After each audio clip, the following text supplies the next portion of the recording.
Samajwadi party के सांसद मोहिबुल्लाह नदवी पारिवारिक विवाद को लेकर संकट में फंस गए हैं। आगरा की फैमिली कोर्ट ने रामपुर के सांसद मोहिबुल्लाह नदवी की संपत्ति कुर्क करने का आदेश दिया है। दरअसल कोर्ट ने नदवी को उनकी पत्नी रुमाना परवीन को हर महीने 10,000 रुपए मेंटेनेंस देने का आदेश दिया था, जिसका उन्होंने पालन नहीं किया। सपा सांसद ने कोर्ट की अवहेलना की, जिसकी वजह से उनके ऊपर पत्नी का 5,30,000 रुपए बकाया हो गया। इसके बाद कोर्ट ने पुलिस और प्रशासन को सपा सांसद की दिल्ली की प्रॉपर्टी कुर्क करने का आदेश दिया है। कोर्ट का कहना है कि अगर कुर्की के 20 दिन बाद भी अगर गुजारा भत्ते का भुगतान नहीं किया जाता तो संपत्ति में से 5,30,000 रुपए की राशि के बराबर हिस्सा बेचकर पत्नी और बेटे को दिया जाए। मोहिबुल्लाह नदवी के खिलाफ दिए गए आदेश में कोर्ट ने कहा कि उनको अपनी पत्नी और बेटे के भरण पोषण के लिए प्रतिमाह 10,000 रुपए राशि देनी थी, लेकिन आदेश की जानबूझकर अवहेलना करके सपा सांसद ने 5,30,000 रुपए नहीं दिए। इसीलिए नई दिल्ली के अंदर जो कोई संपत्ति मिले उसे कुर्क करने।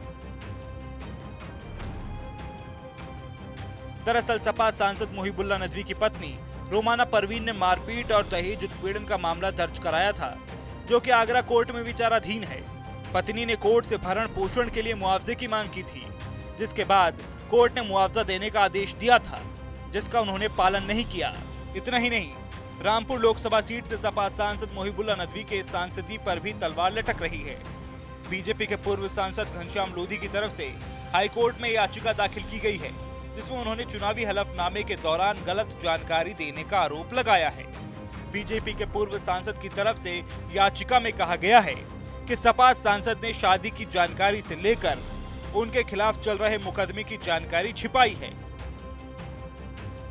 मोहिबुल्लाह नदवी पर अपनी शादी की बात छिपाने के साथ साथ दिल्ली वक्फ बोर्ड में चल रहे मुकदमे और अपने पेशे की गलत जानकारी देने का आरोप लगाया गया है।